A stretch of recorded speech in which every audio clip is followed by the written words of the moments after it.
based here in Dubai, and in her 50s has been prioritizing her health and wellness journey. Jennifer has even been described to have the energy of a 20-year-old. So I'm so excited to be speaking with her. Thank you so much, Sky, for having me here. I'm excited to be here. Okay, I'm so excited to be speaking to you today. And I guess my first question for you is all around the identity of when you were pregnant. So I'm at the start of my journey, and my biggest fear isn't the lack of sleep, but more so losing Sky today, and the one who loves to train and put all her time and energy into her health and wellness. So my question really to start us off is, how did you deal with that fear, or did you even have that fear of losing your identity when you fell pregnant? I did. And it's a temporary feeling. And I remember my priority was to not forget who I am and to constantly remind myself that health and fitness is a huge part of who I am. And I also remember during my pregnancy is that these are the skills I want to instill in my children even before they're born. So for me, I don't feel I ever lost that identity. I held on to it because it meant a lot to me, not just for my mental health, but who I am. It was always with me. And I guess then did you have that thought process of when you fell pregnant, was that a thought process for you to think, I cannot lose myself? Because that is where I'm at the moment. Yeah. You know, when you have children, you have to get very creative. When you're pregnant, you have to ask yourself, what exercises feel good for me? I'm not going to lose my fitness or my health along the way just because I'm pregnant. And I think a lot of people put this stigma on pregnancy that be careful, don't do this, or you have to eat more calories to make the baby grow. The baby's going to grow. As long as you have a good, healthy meal plan, before the pregnancy, during the pregnancy, and you're always in touch with your doctor, you're going to thrive. You will thrive. Yeah. And I think further through this podcast, I will share a lot of other ways that you will not lose yourself. Yeah. And I'm so glad to be here today to kind of encourage you, inspire you that you will not. Yeah. You won't. See, this is why I wanted to speak to you, because we say this all the time, but you are the mirror image of where I want to be when I am 51. Like, it is just, I said to you, I met you 9 days into Dubai, and ever since I've been in Dubai, I think everyone knows who you are. I love that. Even my family in the UK, because I just look at you and I'm like, how has this lady got the energy, just the will and the drive to just keep going no matter what? Like, you're 3 kids in. Yeah. And I'm already struggling with the thought of having one, and that's just me being honest. But when I have you telling me your advice, it makes me feel so much better and so much more excited about the experience that I'm going to be going through. I know you're an empty nester, and when the kids actually left, did you feel, because you kept yourself going on your fitness journey and you kept working on yourself, do you feel like you ever lost your identity, that you had to bring it back? Or I feel like I'm reconnecting with this extra time that I have to who I've always been, and having the children all grown up and in Sydney now, in Australia, building their own lives. I'm just able to actually reconnect to my own life and with more things to do, and maybe more hobbies that I wasn't able to find time for. I'm finding time now to do them. And it's actually really exciting for me. So while empty nesting I find is temporary, and I even mentioned that on my social media page, that empty nesting really is temporary. Yeah. So I don't feel as sad as I should feel with them being so far away, that I'm just taking this as an opportunity to reconnect to my identity, remember who I am, do the things that I love with more energy, more time. So it's really been a great experience right now in this new phase of my life. I love that. That makes me so excited for the future for you. And I'm so glad you brought up your daughters there, because I was going to ask you, how do you think your view on maintaining your health and fitness throughout? I remember watching videos of you walking with them, exercising with them. What do you think the impact your drive and willingness to keep yourself going had on them? Oh, I think a huge impact. The oldest is 24, the middle one is 21, and the youngest is 18. And they're living in Coogee right now with the Bondi to Coogee walk. And every time they send me a video, they're either out jogging or walking, or they're at the gym during the time that they're working and during the time that they're in university. And even my oldest daughter, who's in a corporate job, she's finding the time to make fitness So I truly believe that my habits have been instilled and built into them automatically because that's what they saw growing up. And it was a non-negotiable. And I'm so glad I made it a non-negotiable because I don't have to worry about them. And I always tell them, don't do the fitness for aesthetics or looking good. Do it for mental health because at the end of the day, medicine really is movement. Yeah, is feeling good. And that's why we even just said about doing this podcast at this time, because the morning I want to make sure I feel good and ready to, once I've given everything to myself in the morning, I can give to everyone. Yes. For the rest of the day. That's so true. Yeah. So I bet you've had that impact on them. When you were a mum, you gave everything to yourself so you could be a better mum for them. Absolutely. Yeah, amazing. Absolutely. When did you start to really focus on your fitness and your health journey, like consistently? Well, I do want to take you kind of back when I remembered that fitness made me feel good and I was 6 years old. I clearly remember that age, very young. And I think it was my uncle that introduced me to roller skating. And then at the time I was living in Canada, there was a lake outside of the apartment we were living in. I have 3 brothers and I would always look out the window and I'd say to my mom, can you get me ice skates? I want to teach myself how to ice skate because my uncle taught me how to rollerblade or how to roller skate at the time. And then at 12, I wanted to dance and I was just highly active. So it started at the age of 6. And then when I was in marketing, because I graduated university with a marketing degree in public relations and communications, and I worked in the corporate world till I was 32. At 32, I already had 3 kids. But I remember officially at 32 is when I told my husband, I do not want to go back to the corporate world because I was very aware it's not who I am. I just had too much energy to be sitting behind a desk. And the creativity I had about health and wellness, it came to me automatically with so much passion that I was like, at 32, after 3 kids, I'm going to go out into the world and prove to every mom that they don't have to lose themselves or their fitness or their health just because they're raising kids. And that was at the forefront of my mind. And at 32 was when I began learning and I registered and signed up to become a personal trainer. And I found out it was a 6-month course in Dubai. I dove in head first. I don't look back because this was in 2009 after 3 kids. And I learned about resistance training at the time, which I thought it was for men. I thought lifting weights was more about for men, not for women. I was surprised I had that naivety about that because I thought it was cardio. Just keep moving, rollerblade, skate, do anything that keeps your heart rate up. And that's fitness for women. But little did I know how important and crucial it is for building muscle, protecting your bone density, protecting your bone mass. All these things come into play, especially after the age of 40. So 32 was the age. I really dove deep into lifting weights and I only started with 2 kgs. Wow. Now I'm lifting at 51.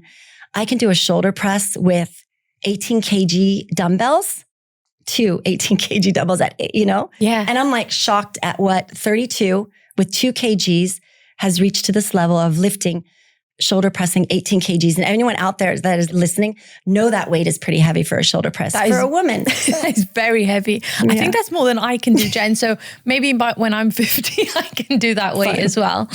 Amazing. And it's also so important for pregnancy as well, which some women don't really or are aware of, that strength training, keep it light, obviously, and look after yourself. But it is very important even when you're pregnant. Yes. Amazing. Movement. Yes. Society almost expects mothers to lose themselves and for them to see losing themselves as a badge of honor. Mm-hmm. Did you ever feel the pressure of other people to make you feel like we were talking about when you fall pregnant, they tell you to not move, stay in bed, don't do anything that can harm the baby. Did you ever feel like you were maybe had that pressure to they wouldn't specifically say lose yourself, but feel the pressure that you had to lose yourself in order to give to your kids? Absolutely. And I ignored it. Yeah. It was noise. I really tried to listen to my body. I do recall when I was pregnant with all 3 kids, personal choice, I didn't want to lift heavy. I didn't want to impact my body or add more stressors onto my body because I really wanted the babies to grow. I wanted to protect myself in a sense that, why don't I just walk? Why don't I swim? Why don't I keep it low impact, at least for 9 months? Why don't I just stay low weights, high repetitions, 2 kgs, 4 kgs at the time, and just focus more on getting good sleep, eating healthy, moving my body, and allowing the children to grow the way that they should. And then anytime I heard someone, you shouldn't swim, the water's dirty, chlorine is not good, I ignored it, I still swam. You shouldn't walk, the pressure on your knees, it's not good for the kids. I ignored that as well. So there's going to be a lot of noise and you're going to hear a lot of opinions of others, but just stay true to yourself, keep your feet grounded, talk with your doctor and ask them, what do you think? And if he checks that you're good for everything, then just take that advice along and really listen to your body. Yeah. We have so much noise around us. We don't listen to ourselves enough. We tend to listen to everyone else outside of ourselves. So my advice to you is really listen to Sky. What feels good for Sky while she's pregnant? What feels good to you? And that is literally all I live by, is listening to my inner body, my inner messages of what things are telling me to do. And it has led me to where I am today, to even be able to have a baby and fall pregnant. Yeah. By looking after my health and just listening to myself. So that's my favorite piece of advice. So we were talking about this on the sofa just before coming in here. And I know it got you quite emotional.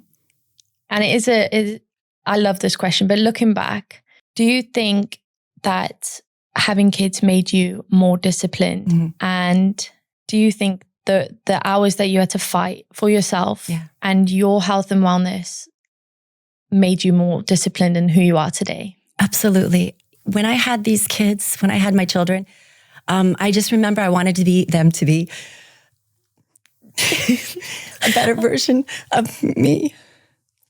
And I said I wasn't going to cry. But I think as well, so going back to your question, I just wanted them to be a better version of me. So I fought for me throughout it so that they could go through life and be very proud of me as their mom. So what got me emotional was what I was telling you, a story about. I fought so hard while all kids were born, after they were born. The oldest was at the time 5, and then I had the 3-year-old, and then I had the baby, Emma, who was 9 months old at the time.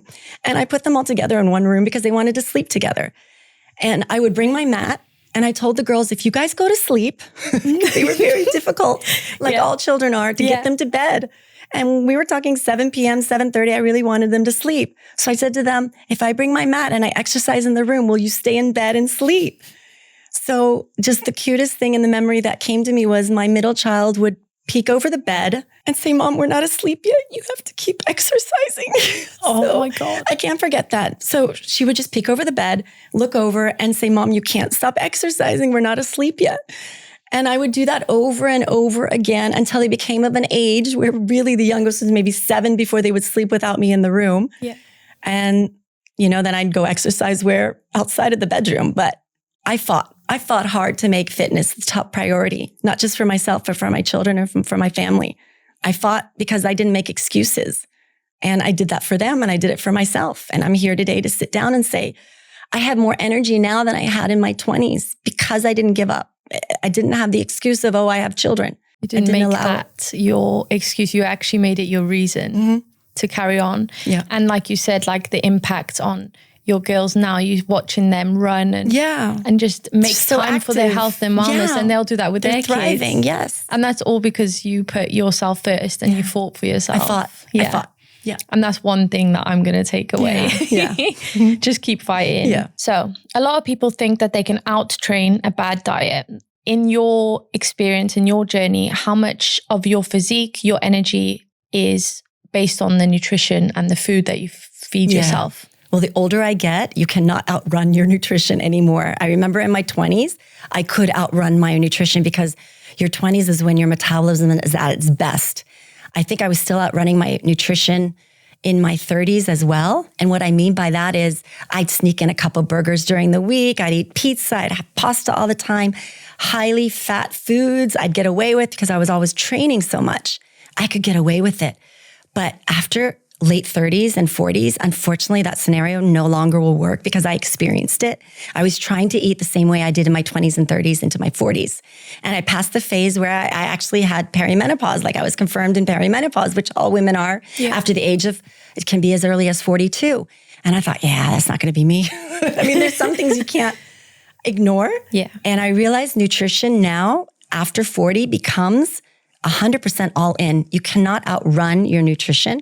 You have to really focus on protein in every meal, on consuming good carbohydrates, minimizing sugars and processed foods, eating from home as much as possible, having good fats in moderation as well. And it's key to longevity. It's key to balancing out your hormones. It's key to feeling great 99.9% of the time. I'm not going to even sugarcoat it because I am even stating on my social media page, food is your foundation. So if any woman comes to me like, I'm feeling bloated, I'm not feeling good, I don't have the energy you have, you really have to question, what are you eating? And a lot of women, men as well, are not being honest with themselves. Yes. I wasn't being honest with myself. I was lying even to myself, saying I can get away with this. But to answer your question, you cannot out-train your nutrition. You cannot. You actually can't. Even when you are eating a whole food diet, I try and eat a whole food diet. When I eat rubbish food, it's like a hangover the next day. Yes. So I'm glad I'm at that point because it just shows. Yeah, you literally can't. Yeah, exactly. There are symptoms to show when you're not eating well and we're ignoring them. Yeah. Like, oh, I didn't sleep well at night. You didn't sleep well because you couldn't digest some of the fatty, high processed foods you were eating or the sugars. So we know that the muscles are the key to longevity. That's why lifting weights as a woman is so important. When did you shift your mindset from being smaller to being stronger? When I thought that I am strong, I didn't realize that from 2 kgs in a couple of months, I could be lifting 9 kgs and 10 kgs. And then I found out about calisthenics. And I'm like, what is calisthenics? And it's body weight exercises. Yeah. And I saw all these men doing flags. And then I saw these women so strong on poles, lifting their body weights. And I thought, to be able to do all this, I'm going to have to eat a lot better. And I realized I'm going to need protein and I'm going to need carbohydrates for my fuel. So when I realized I can't skip meals, I'm going to need my nutrition to be able to lift my body weight up into a flag, which I started doing flag practice in 2014. So at the time I was around 42, 43, and I was finally lifting my own body weight up. And I realized I want to get even stronger. So then I started just really listening about what I was putting in my body to give me the fuel I needed to keep lifting more, because I'm not stopping. I just want to keep getting stronger. And I want to move those 18 kg dumbbells into 20 kg dumbbells. And I want to prove the fact you won't bulk by lifting heavier. It's your food that bulks you. Yes. But you will, with lifting heavier, just get even stronger, not physically, but mentally as well, that you can just face anything that comes your way. Amazing. What is flag? Oh, it's a calisthenics move. Yeah. Where if you look on my social media page, I can lift my body weight with 2 arms up and then half bring my body down, not into a full flag. I still haven't been able to accomplish that. A lot of men are able to do that because they still have 2 to 3 times more strength than women with the testosterone hormones and everything. So it's lifting your body straight out with just your arms. Oh, I didn't know that's what it was called. I did see that. You posted that last week. And that's a flag. So I do a half flag. Yeah. That is so impressive. Thank you. Oh my God. Now you're going to go on my social media page and go, wait a minute, I need to see that again. Yeah. Wow. Okay. So balance, making space for enjoyment and enjoying your food is very important. How do you balance out? Because obviously you have a big family. How do you enjoy eating the naughty foods or the foods that just make you feel good? How do you balance that with your like current diet? Okay. So what I do is I have all my main meals already planned out with a protein in every meal. So we're talking breakfast, lunch, and dinner. As long as I get those meals in and I have a healthy, high protein snack, I still have room for a good 200 to 300 calorie, whether it's a dupe or it's a real sugar. Even if I dip into a peanut butter Jif jar, it'll be a teaspoon, not even a tablespoon, a teaspoon. If it's going to be a dupe like a banana with protein, mix it with oatmeal, and whether I bake it or roll them into balls or whatever I want, that's something I'll have. I eat a sweet treat every single day. But now I've learned, especially at being at 51, those sweet treats have to really be modified and not overdone and not over binge on them. Yeah. So when I have my 4 main meals planned out, the 3 main ones, lunch, breakfast, and dinner, and then my snack, I feel there's always room for that sweet treat. I have to have it every day. I won't skip it. I won't be so strict that I'm not going to enjoy the things in life that are meant to be enjoyable. Because if I do that, then I'm going to set myself up for failure. Yeah. So I just want to be realistic. But at the moment, I am following 90% of a clean diet with that 10% leeway to be able to enjoy a few treats here and there. Yeah. Amazing. So it's not a case of enjoying it all on the weekend. It's every single day. Every single day. Moderation, and balance. I repeat the same thing on the weekend. You have to break the cycle that just because it's the weekend, it's a time and opportunity to reward yourself. Break that cycle and look at the weekend as you would Monday, Tuesday, Wednesday. Yeah. Once you can rewire your brain to do that, then it just gets easier. Yeah. And like you said there, you modify. I love modifying my meals. I love making sweet treats, pancakes, but making them high protein. Yeah. So I don't get that sugar crash that where I don't feel good after eating food. So and who wants to do that? No. It's a cycle. Repeat on. So break that loop. Yeah. Break it.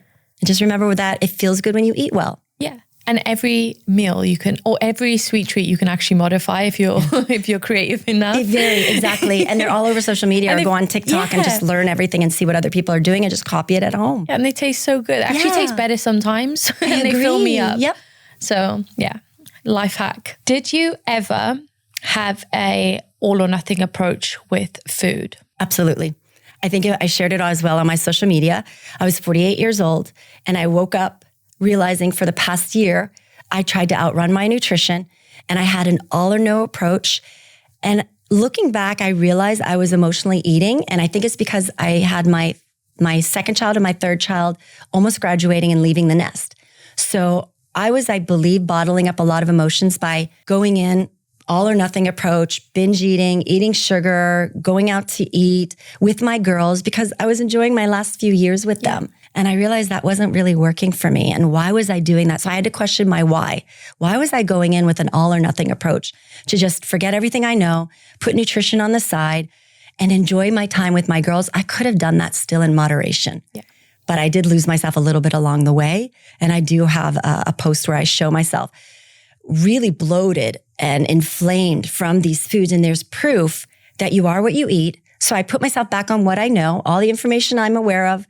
And I was able to lose this additional weight I was putting on and come back to who I really am, which is that fit woman that I want to prove to everybody that you are your habits. Yeah. So I did pass the phase through that. I will never return to that. I broke that cycle. Yeah.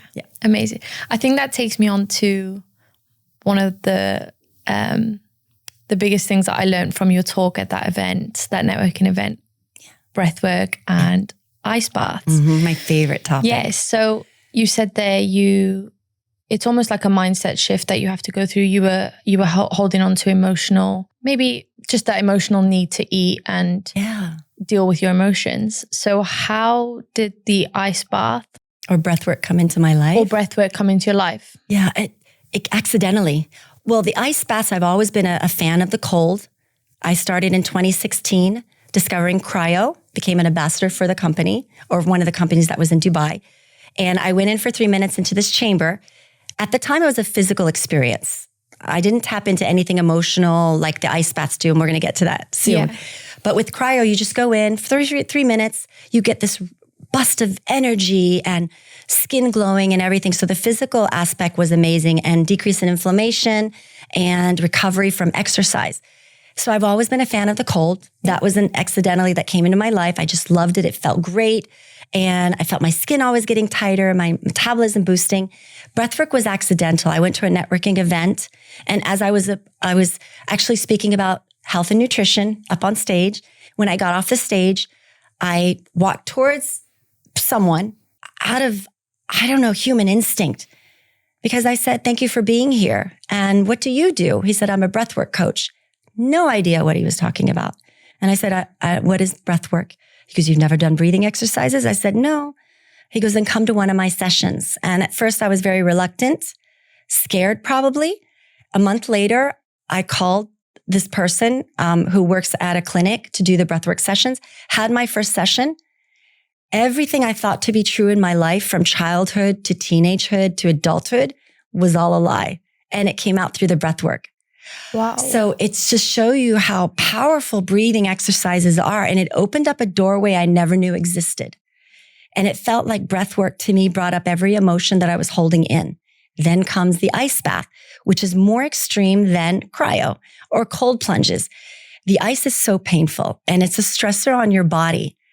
And because it was so painful, when I, that same year, did an ice bath out of curiosity. I mean, I've done cold plunges. Why don't I sit in ice? I need to find out what is this about. Yeah. I'm a very curious person.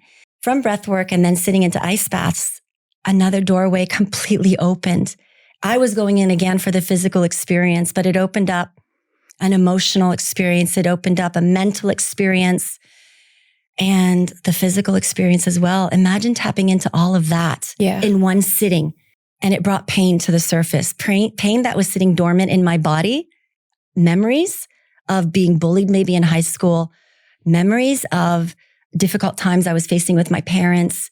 So much pain came to the surface of this ice bath that I thought, this is not physical anymore. There's something hiding in this. There's a secret.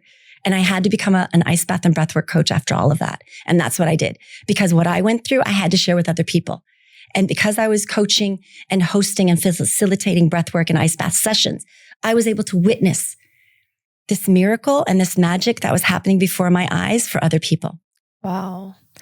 That's actually really interesting that you said that it came to you the way it did, because I wasn't really aware of breathwork and ice baths. And well, ice baths I did cold plunges. I've never done ice plunge. But when I came to your event, I came purely for the nutrition. Right. And I remember messaging you after and being like, I need you to tell me all about breathwork. And it's so funny that that's how I discovered it through And I would be doing an injustice to everyone around me if I only stayed on fitness and nutrition and not sharing what I've discovered in my own experiences. And I felt that would have been an injustice to everyone around me, keeping this secret. And what really helped you was like, it's not just fitness, not just the gym, it's fitness, nutrition, and all those tools that you call them tools that help you in your everyday life. Yeah. Through drama, through trauma, through all your anxiety, through all your stressors. Yeah. This felt to me is the complete package. So mastering your breath is one thing. Getting into pure ice is another. What is the conversation you have with yourself before you get in there? Mm-hmm. And what is the feeling after? Oh. There's so much to cover in that question. First, I know I can do it. If I can do hard things, then anything hard is going to be easy. Yes. So when I see that ice, I set an intention and I say to myself, I know I can do this. And I know it's going to make me feel better than I've ever felt once I'm in it, once I control that uncomfortable feeling. And then I can control anything else that's in my life. And I can address things that come into my life that are other stressors. Because at the end of the day, ice is a stressor. So imagine having that experience of getting yourself in there, building that mental resilience that you can do hard things. You can thrive through doing hard things, and you can conquer doing hard things. So before I go into the ice, I just look at it and I set an intention that I can do this. I set an intention that I know the benefits you're going to return back to me, not just physically, but also mentally, emotionally, and spiritually. And I know you're going to shut down my monkey mind. I know you're going to close off all those worries and those fears that still exist and come back into our space. And I know the ice is going to clear that space so I can return to being creative. I can return to being that highly vivacious, passionate, energetic person that I know I've always been since I was 6 years old, and not going to allow anyone to take that away from me. So at any time I pass through life where I feel I'm losing that, I re-grip myself either through the breath work, which is less extreme or sometimes extreme, depending how deep you go, or through the ice bath, which again is another extreme experience. But I always return to both of them when I feel I'm losing my way, because the world is very noisy. It's very chaotic. And to be able to return to something so natural that can reconnect you and open up that doorway, it's fantastic. And when you get into ice, the only way you're going to be able to survive that stressor is through breathing. And when you do controlled, slow, relaxed breathing, it activates your parasympathetic nerves, which, Sky, can I honestly tell you, if we learned on a daily basis to activate those nerves, we can stay in a rested and digested state of being on a daily basis. Because if you don't do good, deep breathing, even before getting on this podcast, of just 4 seconds in, 4 seconds out, you've already activated your parasympathetic nerves within 10 seconds, because we live in a sympathetic state, which is your acting and reacting state. So if you get triggered, you're going to react and act. But if you take the experiences of ice bath and breath work with you, and someone triggers you or says something that aggravated you or frustrated you, you don't have to react to it. Instead, you can look from within and ask yourself, why did that trigger me? And stay calm in that moment. reply back in a very rested and digested state of being. When you can achieve that state of being on a daily basis, I swear, I truly believe you can conquer at life with anything that comes your way. Yeah. So it is literally a tool. It's a tool. It's a tool to manage how you react, how you go about your daily life. And I guess the more you work on it, so the more you get in it. It's a practice. Yeah. So I was just in an ice bath and a sauna yesterday, doing my breath work in the sauna, doing my breathing exercises in the ice bath. I do it at least 2 to 3 times a week, as much as I've been getting so many people sending me DMs saying, I heard ice baths are bad for women, are bad for your hormones. So I did a post on social media stating, well, if you smoke, if you drink alcohol, if you eat processed food, these are also other stressors on your body. So adding in ice bath, then yeah, maybe you are adding too many stressors to your body. So kind of check in with yourself. Where are other stressors existing? Yeah. It's not the ice bath that's going to aggravate your hormones. It's the other things you're doing. So really be honest with yourself and check in on the other habits that are bad for your hormones. Yeah. And it's also about the case of doing it safely for women. If you're on your cycle, you adjust the temperature. Yeah. Adjust the time in. You don't have to be sitting 15. Don't be a warrior. Don't be a hero. Yeah. Just do what feels right. I don't sit more than 3 minutes, to be quite honest. Yeah. I get exactly what I need: decrease in inflammation, recovery because I lift, and I sleep really well at night. It activates my parasympathetic nerves where I'm breathing better, and it just relaxes my nervous system overall. And all the people that are saying that are the ones who aren't doing it and don't have the energy release. They're judging. They don't know. Knowledge is power. Because if they did, they wouldn't have those comments. And I guess you're trying to teach them that that's an important thing to do and look at the benefits that you have. Yeah. And if they did try it, which I'm sure they will one day, it comes to you when you're ready, I think. And in moderation, everything in moderation will benefit us. Yeah. Anything in extreme, maybe just question. Yeah. Do your research, get some more knowledge. Knowledge is power. And just try it as well. Just get in. Find out for yourself. See how you feel. I totally agree. Just find out for yourself. Yeah. Amazing. This story stuck with me from that networking event at in Dubai Hills Mall. And I am honestly obsessed with it. It's such a profound story and it's stuck with me since that day. So can you please share how you have impacted someone's life through cold plunges? Breathwork. And breathwork, yes. I had one client come in. Looking back at this story, I had 5 bookings. And this client was the only one that showed up. And I had to apologize and say, I'm so sorry. I had a community, everyone booked, but something came up that they weren't able to make it. And I have you here on a one-on-one. And I said, maybe this is meant to be. Looking back, I think it was meant to be. Yeah. It had to happen because this is what allowed him to let go without having to share space with anybody. And I think it was important for him.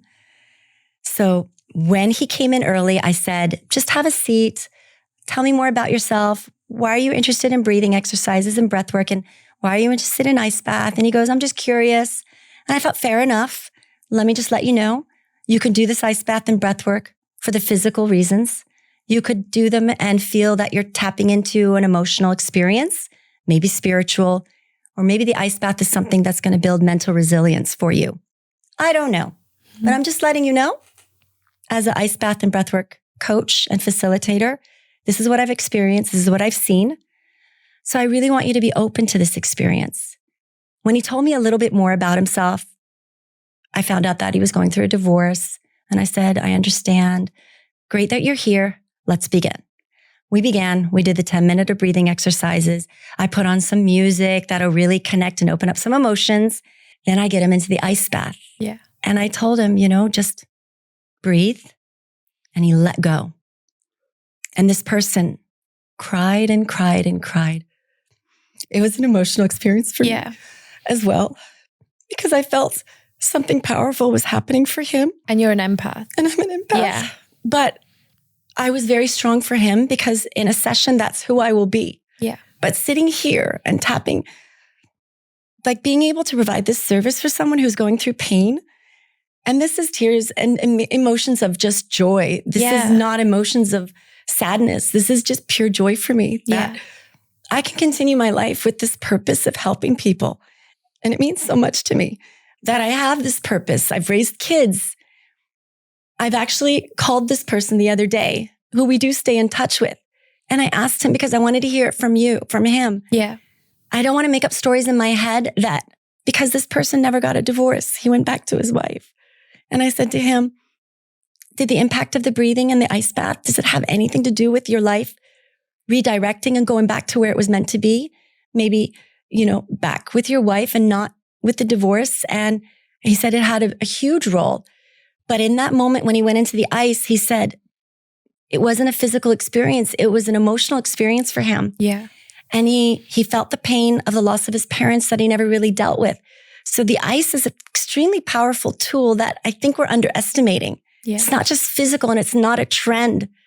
This is an ancestral tool that's been around for thousands of centuries. And I will continue to share that tool with people because I want them to heal. Yeah. I want them to release pain because it did that for me as well. And I want them to live in a happy state of being and to just witness stressors and just witness pain and just witness drama, but not being of that story and becoming free from all of it. And as an empath and, doing this facilitation for people, I do it not on a daily basis, and I don't do it as a business. I do it as a passion. Yeah. So when people call me, they'll just book. I'm not even really advertising it as much because I feel like I'm doing it a disservice to advertise it. I think if you know me, if you follow me on social media, you can reach out to me and say, I'm ready for that session, because I think it's a space to be protected because it can do so much for people. Yeah. And I've witnessed it, and it gives me goosebumps every time. Yeah. And I do also strongly believe it's your energy, Jen, because I've been to networking events now post my first ever one meeting you, and me and you have just stuck in each other's lives. And I really do think it's your energy as well. Thank you. The energy that you have, that you must have got from the healing powers of it. Because your energy is amazing, your passion. And that's why I say to you, I just want to make sure I'm you. Well, you know what, when Sky? I'm your age. And I told you this as well outside of the podcast, that you are a mirror image of me at 27. Yeah, it's amazing. And then telling you that I was pregnant and I didn't even know you were 27. I was 27 when I was pregnant with my first baby. Energy's a line. Yes. It's not about the age. No. It's about energy. And I think we're now attached to the hips. Yes. Because I wish at your age, I had someone like me there to tell me everything's going to be okay. You have your mom, you have your dad. Yeah. But sometimes someone outside of these people might have something different to say in a different energy that you will actually believe more maybe. Yeah. I can't explain that part, but that's why I'm here for you too. No, and it's so true. You're like my Dubai mom.